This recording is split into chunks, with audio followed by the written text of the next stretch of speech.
If you're visiting Disneyland in June, you're probably wondering what the crowds are going to be like.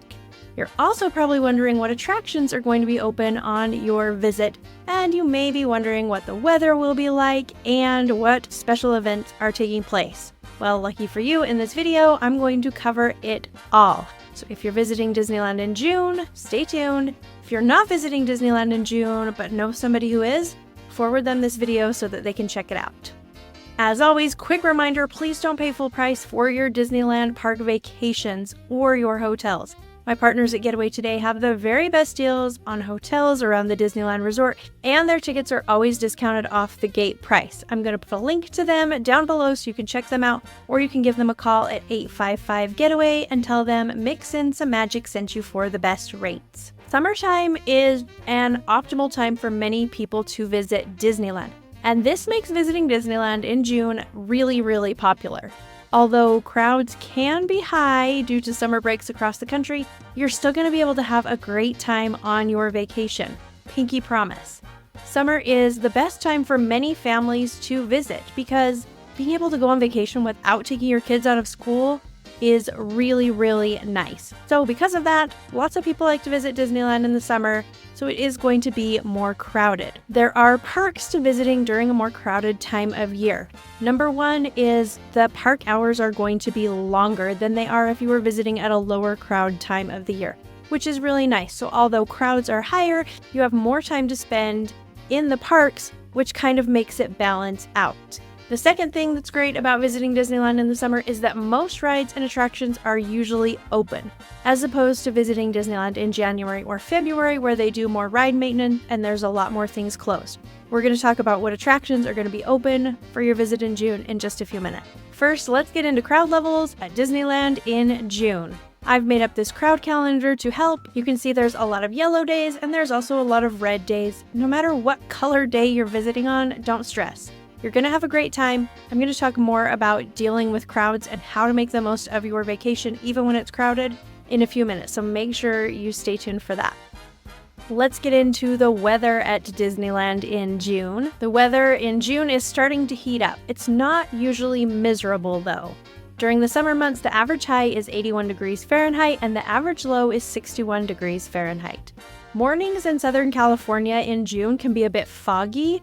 So when you're on your vacation, you might head out of your hotel and it'll be kind of gloomy and you'll think maybe it's going to rain to every single time. Like, oh my gosh, I think it's going to rain today. It's probably not going to rain. It's just this weird fog that settles into Anaheim in June. The locals call it June gloom, but it burns off by the afternoon. So don't stress about that too much, but just be aware it might be a little gloomy in the mornings. Make sure you keep an eye on the weather heading up to your trip though, because you don't want to be caught unprepared. If it's going to be rainy, you need to know about it. It's probably going to be hot and you need to be prepared for that. Figure out how you're going to stay hydrated and think of some different ways to stay cool. I love cooling towels and I love the little portable rechargeable fans. Both have been extremely helpful and you might want to consider bringing them for your trip. Also, make sure you choose clothes that are light and cool. Don't wear heavy jeans to the park in June. You're going to be miserable. Choose things that are light and breathable, and make sure, of course, that you have good shoes. I like to wear sandals to the park in June, a really supportive pair of sandals, because I feel like I feel less hot in the summertime at the parks when I'm not wearing tennis shoes. So if you have a really comfy, supportive pair of sandals, that might be a good option too. As promised, here are the ride closures and events happening in June. First, let's talk about ride closures.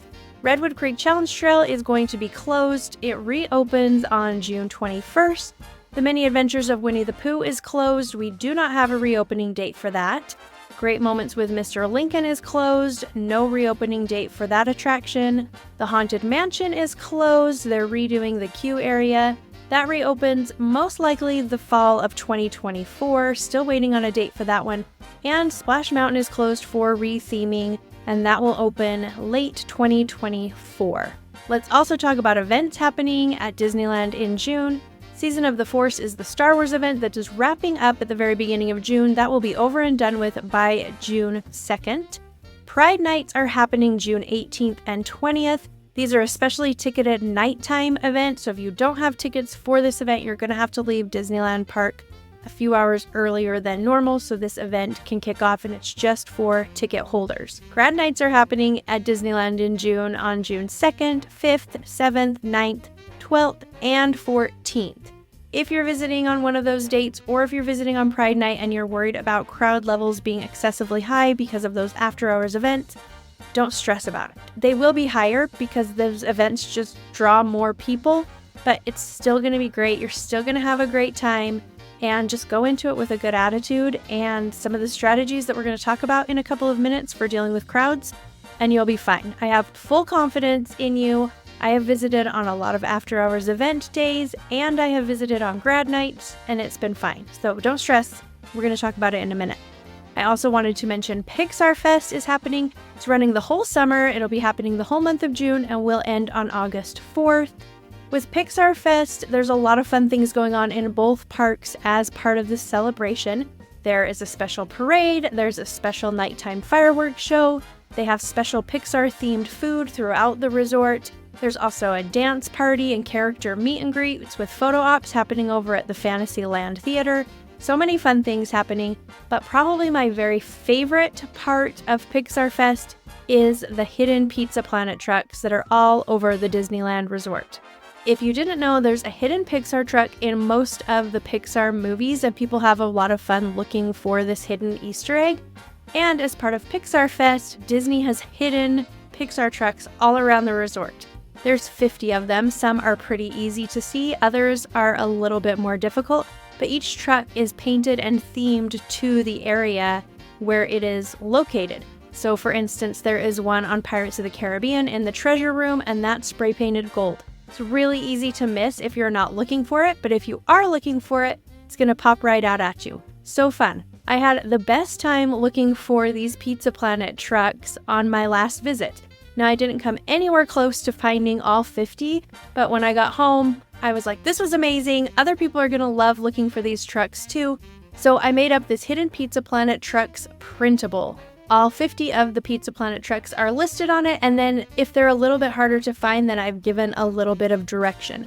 For example, you can find one on Guardians of the Galaxy in the collector's office, but only on the left side. So if you want to see the Pizza Planet truck, you're going to want to ask the cast member if you can go into the room on the left. So I added little hints to help make things a little bit easier, but there's little check boxes next to them so you can check them off as you go along. I'm going to put a link down in the description so that you can check it out and print a free printable if you want to take it on your next visit. I did want to mention that Fantasmic will be back starting on May 24th. So if you are visiting in June, you're probably going to want to check out Fantasmic. Fantasmic has been gone for months and months and months because you may remember the big dragon caught on fire, and they used this as an opportunity to kind of revamp parts of the show. I haven't seen it yet. I am really excited to check it out. So that will be happening in June. If you're visiting, Fantasmic is well worth your time, so think about making time to check it out. Let's talk real quick about dealing with crowds at Disneyland. I have quite a few tips that I think will be helpful for you. The first one is rope dropping. Rope dropping at Disneyland essentially means you're going to arrive at the parks about 45 minutes before they officially open. This means you'll be able to get through security and enter the parks well before the opening time. So they're going to start letting people into the parks about 30 minutes before they officially open. So around 30 minutes before they're going to open up the gates, you'll be able to head inside, and then you'll be able to line up in front of the land that you're heading to. So say you're going over to Indiana Jones. You can line up by Adventureland, you can hang out there, and then when the park officially opens, they'll let you in. This is a great way to do it because you are already walking through Adventureland immediately when the park opens, where other people who aren't rope dropping are just waking up, or they're still asleep, or they're just getting to the parking structure, or they're stuck in line at security or at the ticket gates. So while they are all in those lines trying to get into Disneyland, you are already there, you're already enjoying attractions, and the first hour and a half or so of the day has very, very low crowds. So you're going to be able to walk on a lot of attractions and enjoy short wait times. So when you know it's going to be crowded and hot later in the day, this is a great option so you can enjoy lower crowds get on a bunch of attractions, and you're not going to have to worry about the heat first thing in the morning.